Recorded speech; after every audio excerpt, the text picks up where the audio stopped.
Hari ini saya nak bercakap tentang tips keibubapaan. Ya, it's parenting dalam bahasa Malaysia. Okey, tajuk hari ini adalah masa yang digunakan ataupun dibelanjakan dengan anak-anak anda. Adakah masa itu berkualiti ataupun masa berkuantiti? Okey, so kita nak bercakap apakah itu masa berkualiti. Selalunya ibu bapa berpendapat meluangkan masa yang banyak dengan anak-anak mereka adalah masa yang berkualiti. Tidak. Masa yang kita berbelanja dengan anak-anak kita adalah mesti masa yang kita betul-betul memberi kepada mereka. So masa itu baru kita boleh cakap ia adalah berkualiti. Ada banyak perbezaan dengan masa berkualiti dan berkuantiti. Banyak perbezaannya.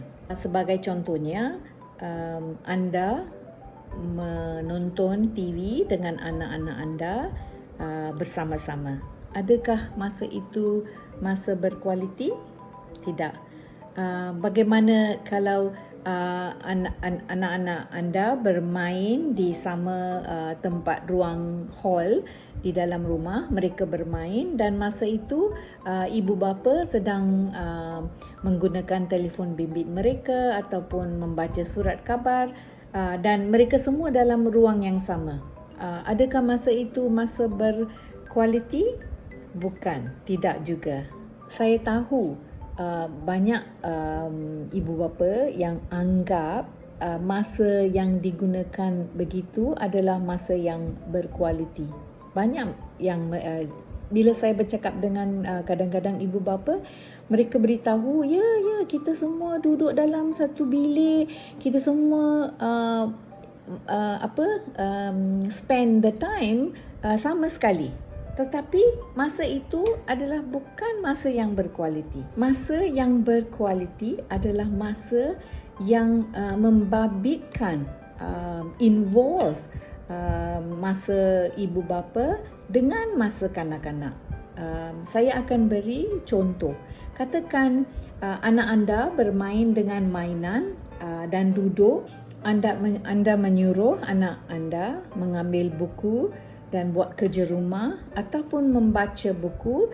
Bila anda pula ambil majalah ke ataupun dengan telefon bimbit anda membaca itu, adakah masa itu berkualiti? Tidak juga. Masa yang berkualiti adalah masa yang anda memberi perhatian yang sepenuh kepada anak anda. Seperti nombor 1, anda membaca buku cerita kepada anak anda. Jadi duduk di atas lap ke ataupun duduk di sebelah, anda membaca buku cerita itu dengan suara yang macam betul-betul membaca, Nombor 2, ibu bapa bermain permainan yang macam permainan kad dan melibatkan komunikasi antara anak dan anak-anak dengan ibu bapa. Ibu bapa yang bersembang. Nombor 3, ibu bapa yang bersembang sambil bercakap tentang peristiwa hari itu. Mungkin di sekolah mereka ataupun di tadika, bagaimana hari itu, how the day was spent, bincang mengenai kartun yang mereka tonton bersama-sama ataupun mengenai haiwan peliharaan mereka, the cat or the rabbit, ataupun tumbuh-tumbuhan di kawasan rumah. Biar mereka dia 1 tahun ataupun 12 tahun, biar mereka apa usia mereka, tetapi kita meluangkan masa berkualiti macam ini bila kita dengan anak-anak kita. Jika kita tidak meluangkan masa begini dengan anak-anak kita, nasib kita teruk nanti. Kerana bila kita sudah jadi tua, kita pula akan dihantar ke rumah orang tua, ataupun anak-anak kami akan mengabaikan ibu bapa sebab mereka tidak ada the love, kasih sayang, sebab mereka tidak mendapat kasih sayang ibu bapa bila mereka masa mereka muda. Saya akan memberi beberapa tip untuk meluangkan masa dengan anak-anak kita dengan secara betul. Nombor 1, baca kepada mereka cerita-cerita waktu tidur, dan biarkan anak kita yang pilih apakah cerita yang disukai oleh mereka. Jangan kita pilih apa cerita yang kita mau baca. Nombor 1. Nombor 2, main permainan yang disukai oleh anak-anak anda. Main dengan mainan mereka, bukan mainan yang anda suka. It must be mainan yang mereka suka, macam puzzle ke, ataupun main peranan, Barbie dolls, begitu. Alright. Nombor 3, lakukan beberapa seni dan kraft tangan dengan alat-alat recycle. Anda boleh buat music instruments macam drum ke, ataupun boleh buat rumah untuk mereka main dengan kotak-kotak besar, dan juga dengan kotak tisu. Anda boleh buat tikus ataupun beruang macam itu.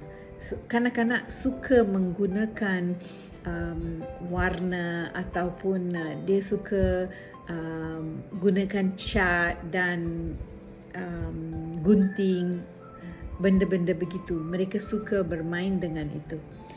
Nombor 4, anda boleh berjalan-jalan di luar rumah, berkebun, memberi makanan kepada burung, ataupun jalan-jalan di kawasan rumah, especially during MCO sekarang. Nombor 5, anda sebenarnya boleh membiarkan mereka menolong anda melakukan kerja-kerja rumah, macam menolong ibu mengupas bawang merah ke bawang putih, ataupun beri mereka pisau yang tidak begitu tajam macam pisau kek untuk menolong memotong timun. Ataupun dengan bapa, mereka boleh mencuci kereta ataupun cuci luar kawasan rumah ke, buat kerja-kerja rumah. Mereka semua suka menolong, membantu ibu bapa. Dengan cara ini kita boleh meluangkan masa yang berkualiti dengan anak-anak. Beritahu anak anda bahawa anda menyayangi mereka. Biar beberapa kali pun tak apa. Just tell them, I love you. Beritahu mereka ibu bapa sayangi mereka, sebab ini adalah satu pengukuhan untuk psychologically untuk mereka.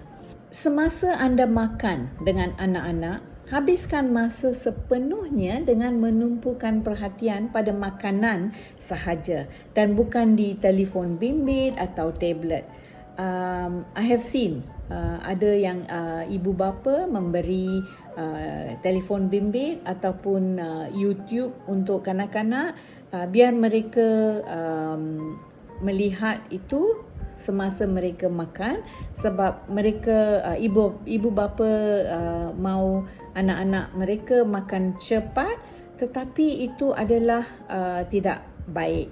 Kajian mengatakan bahawa ia adalah sangat buruk untuk pencernaan dan juga pertumbuhan mereka. So bila mereka makan sesuatu makanan, mereka mesti concentrate di dalam makanan mereka. Saya telah lihat banyak ibu bapa dan datuk nenek memberikan teknologi kepada anak-anak mereka untuk menarik minat mereka semasa diberi makanan. Dan itu pun kadang-kadang kanak-kanak itu akan menangis dan tanya mereka, saya mau. They show tantrum. Dan itu adalah tak baik, sebab if kita give in, mereka akan menunjukkan tantrum yang sama pada perkara-perkara lain. Just example, katakan dia menunjukkan tantrum mau main dengan pisau yang tajam ataupun gunting yang tajam, kita akan beri kepada mereka ke? Tidak kan? Jadi just remember, kita mesti membuat sesuatu dengan ataupun untuk kebaikan mereka. Yang ini lucu sedikit. Kita mesti ketawa dan bersikap konyol, macam silly dengan anak-anak anda, sebab kadang-kadang ini akan membantu menurunkan tahap tekanan darah kami sendiri, kita sendiri, sebab kita cannot be serious all our life, okay? Jadi bila kita dengan anak-anak kita, kita mesti menggunakan masa itu macam anak-anak juga. Have you seen any children having a lot of pressure? No, right? So kita we let go our pressure playing with the children. Adakan ritual khas dengan anak-anak anda setiap hari, misalnya membaca atau bermain permainan, card ataupun buat puzzle. Make it a ritual. Jadikan ia sebagai ritual, ia akan menjadi sesuatu yang mereka akan ingat sepanjang hayat mereka. Matikan teknologi semasa anda bersama anak anda, kerana kadang-kadang anda boleh terbawa-bawa dengan telefon atau komputer anda. Alright? So kesimpulan, kuantiti masa itu tidak penting. Kualiti masa itu yang amat penting.